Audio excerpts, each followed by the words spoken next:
Kwa jina naitwa Maria Pius. First of all, Miriam Odemba, she's a sister. Ni mtu ambaye amenilea. So, mara ya kwanza kumuona, nakumbuka nilikuwa mdogo, nilikuwa namuona kwenye TV.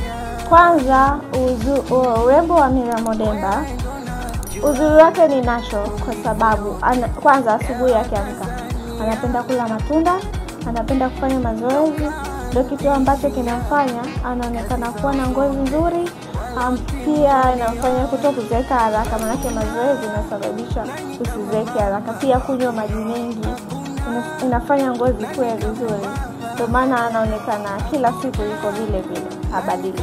Hivi dadangu anafaa kuwa role model wa binti wa Kiafrika kwa sababu kuna wasichana wengi walikuwa wadogo wanakuwa wakimwangalia na wenyewe pia wanatamani kuwa kama yeye. Kwa hiyo anafaa kuwa role model, na pia vitu ambavyo anafanya kwenye jamii, kwa mfano kuwa na foundation kusaidia watu. Kuna watu wengi wanatamani kusaidia watu lakini hawajui wasaidie vipi.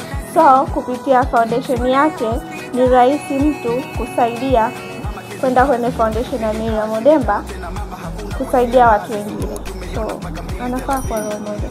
Sema kuhusu legacy, kwanza mtu akimtazama yeye, zamani ilikuwa inasemekana kufanya modeling ni uhuni, lakini mtu akimtazama yeye, ile uhuni tena inatupiliwa mbali. Wanasema muangalie Miriam Odemba alipotokea mpaka kuwa sasa hivi, na maana sio uhuni tena. So imeleta mtazamo mzuri kwa watu kwamba kufanya modeling sio uhuni tena, na pia watu wengi wanamwangalia kufika sehemu fulani kuwa wa model wakubwa kupitia yeye. Kwa kumalizia, naweza kusema kwamba Miriam Odemba is the best. Kwanza ni mtu ambaye amekaa kwenye industry ya umodo kwa muda mrefu without scandal.